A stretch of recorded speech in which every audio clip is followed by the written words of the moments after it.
What's up, guys? OPEX. Come on, drop the music. Drum roll, please. Alright, anyways. So as you can already tell, in Game 3, I'm seeing random versus random. This is not going to be orc versus human. So they decided to both go random. So we have undead versus undead mirror as the final closeout for this match. And yes, you are seeing it here first. Wow, I'm making this out to be really lame, and I'm loving it.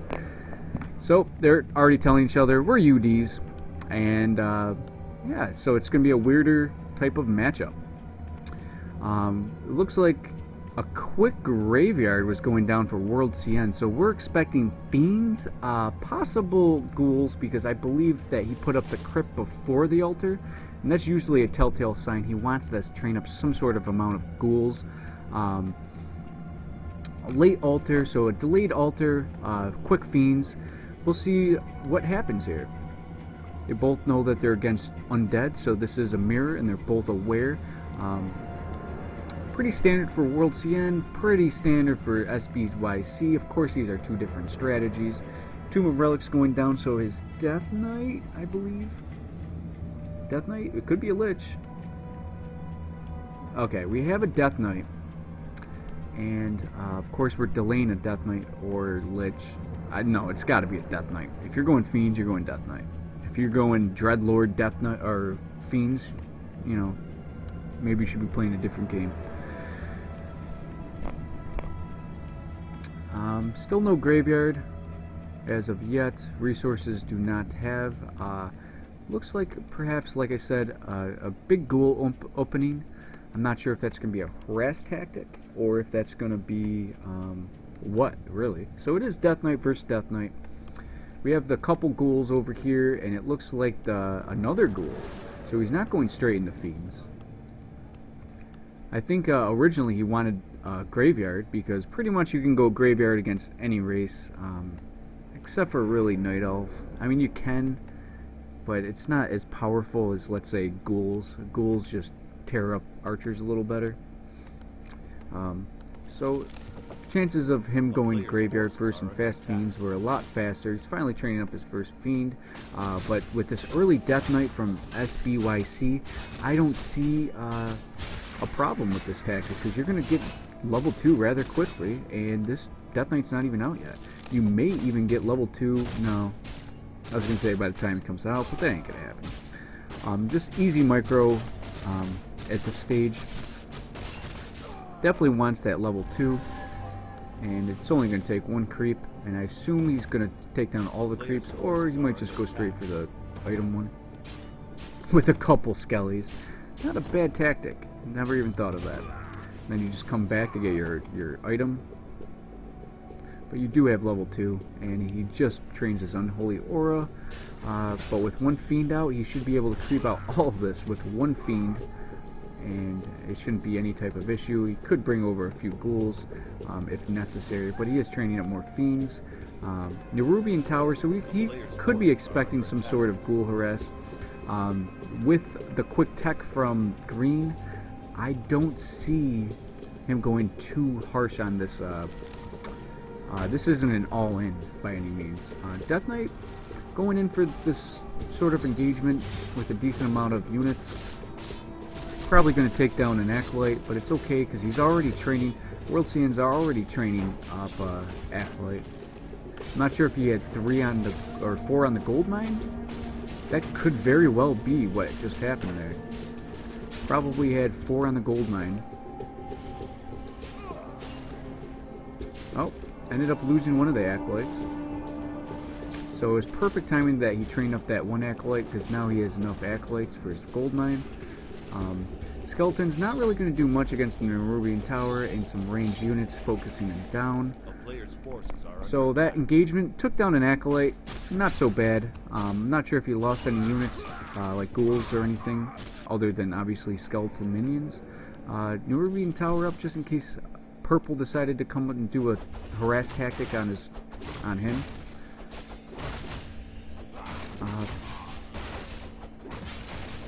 Coming in for another engagement. I think this is very smart.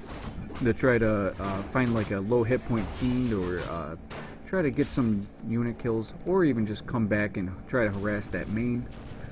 If you get an Acolyte kill at this stage, this is going to be much more crucial. You want to keep your Death Knight a little bit back. You don't want him to be trapped on this side of the mine. Of course, he probably does have whoopsie-doos.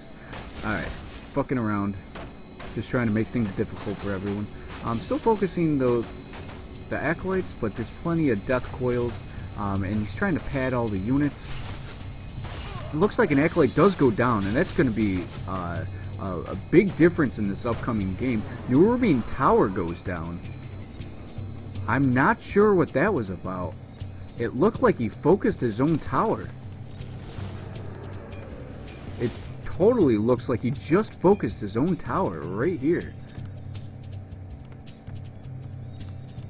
Like, okay, so he's missing an Acolyte, and of course he's not going to stop his tech because it's so far through.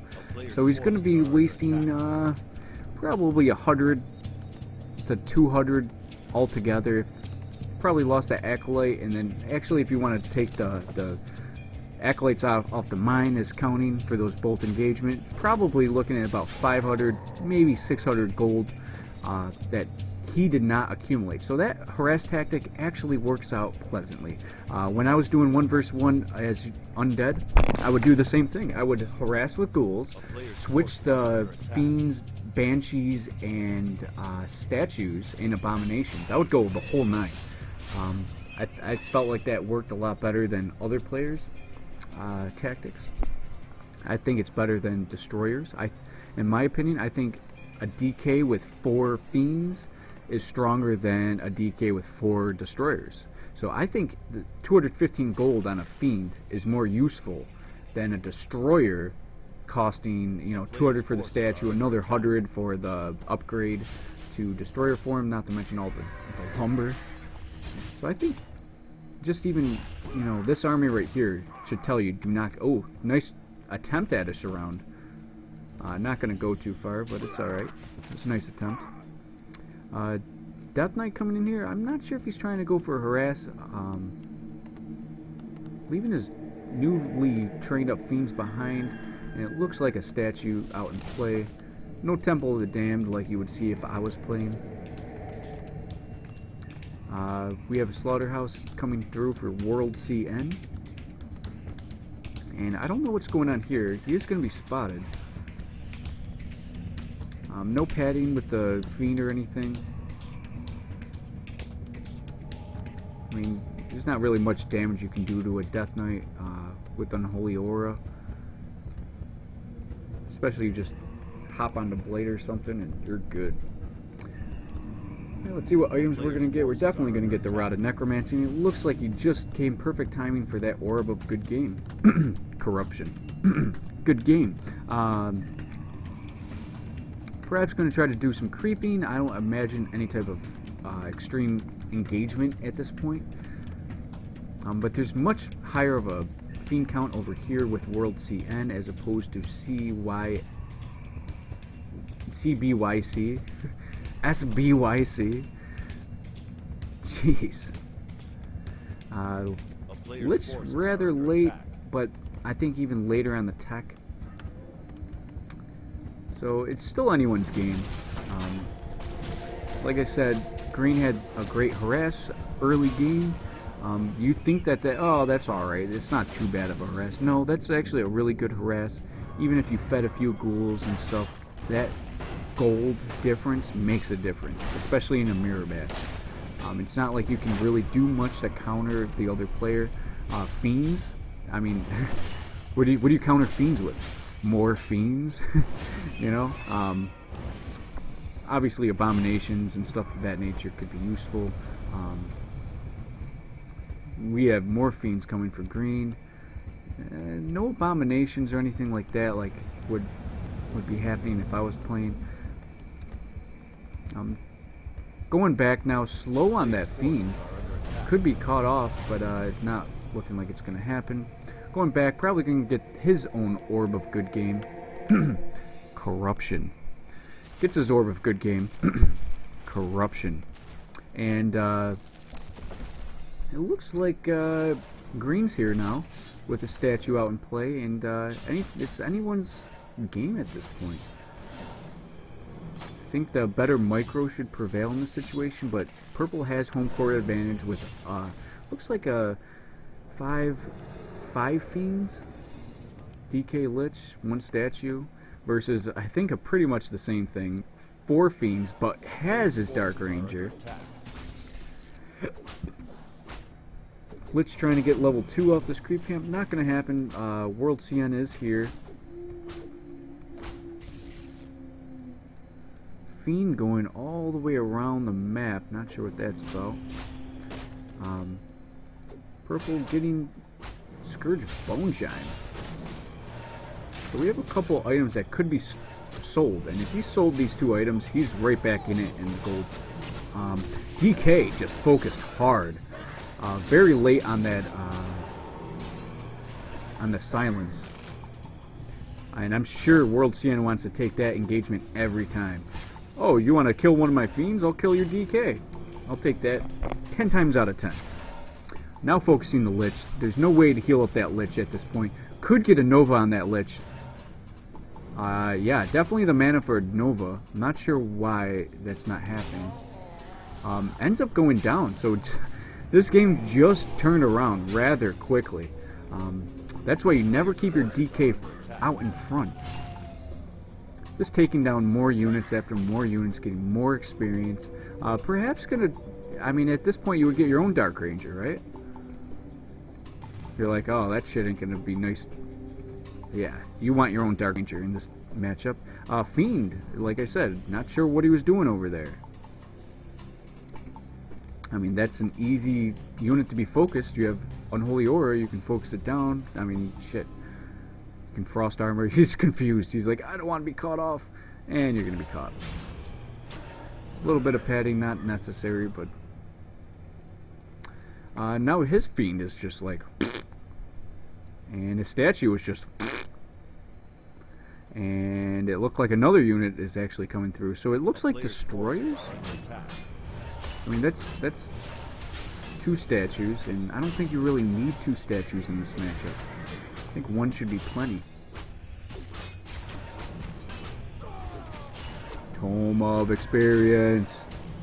Level 3 in that Lich would be epic, but I don't think it's gonna. It is. It just happened.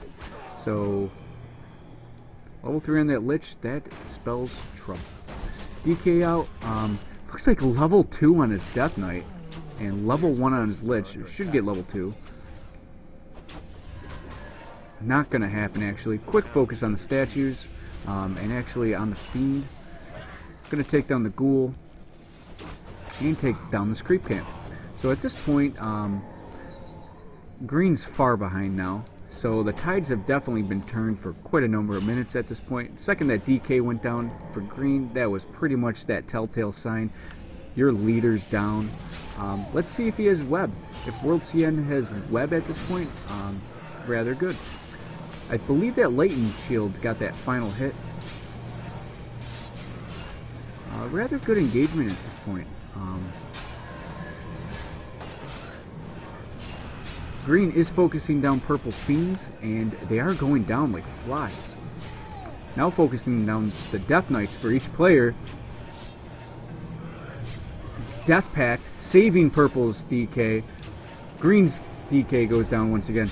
GG's been dropped. It looks like worldcn won the best out of 3 with that weird random versus random final match. Heroes definitely went in favor of worldcn. That there's no question about that. Just much more powerful. 3-2-1 for SBYc. Sorry, that's so strange to say for me. And then worldcn just completely dominating. You don't see much of a difference, but that's, you know, 2.5 times the experience gained. And I believe, without a shadow of a fucking doubt, that the better undead player would be worldcn. But SBYc, I'm not sure. I kind of wish that I rather saw a orc versus human matchup for that best out of 3. But rather, you know, this happened, and I'm still surprised and happy about it, and I hope you are too. You can definitely stay tuned and subscribe and that whole 9, and you know, focus down on all my other previous videos. There's a huge list, and I am going to create playlists. I'm going to start doing 4 vs 4 RTs again. I go into Battle.net once in a while and do that again, but generally speaking, that I do have a 2 vs 2 that is a new series that I'm definitely trying to cast, and I'm definitely trying to make my main thing right now. I have like 60 or 70 games on Arena right now, all 2 vs 2, just like 1 or 2 solos recently. So, you know, I have tons of different types of content. If you want me to add some content that you want to see, if you want to see professional matchups, I started getting into that a little bit. I have a few Hawks games, or I got Hawk vs Cash, I got Zelsing in the mix, I got Saturn, I got some decent, you know, players. If you want to subscribe because of that, awesome. If you want to subscribe because you want to see 4 vs 4 RTs, awesome. If you want to subscribe, you know, see some of these random 1 vs 1 games that I come across, awesome. You know, I have plenty of different content, and I think it's for every type of content player. I did try to do a little bit of custom games. I had like Hero Wars at a point, you know, just weird games like that. I even created a map. I created a couple maps. One called Sunken Mayhem, and I showed the gameplay in a previous video. If you want to check that out, be my guest. I have plenty of videos, and I really believe that you have a lot of content to enjoy. Now, of course, there's other people out there that have better content. Let's say Crota. Crota's a very good caster. I rate him very high. I'd say he's the best caster. He's the most intelligent caster, and he's the most, you want to kind of listen to him. I mean, he kind of intrigues you, so that's a better caster than I am. So if you're looking for a better caster, he's a better caster. If you're looking for, you know, 4 vs 4 RT, random team games on Battle.net, I would go more with Witty at Witty Warcraft. You know, there's other gamers and players that are much better than I am. For 1 vs 1 personal games, I would say I Train Hume. He's great to watch in the whole 9, and you know, I just recently subscribed to I Am Yaws. Now, of course, those are 2 human players, but you know, I Am Yaws is doing tactics. Like, if you're new to Warcraft, I'll show you how to do human and be very well. And then there's other ones that, you know, playing against undead as human, and you know, he's pretty cool channel, and I would check him out too. But I am just a mix of everything, and if you want that mix, if you want that old school spirit in your games, feel free to subscribe. And I kind of need subscribers, because having 10 for like so long, you know, I only have 10 subscribers, and you know, shit, subscribe, man. Even if you don't even watch my shit, subscribe. And if you are watching this, and if you're still watching it now like a moron, and I will call you a moron, you should watch my previous videos. I started off calling you a knucklehead or moron or nerd. Kind of degrading stuff, but in the end, you know, does it really even matter? I'm OPEX, and I will see you next time.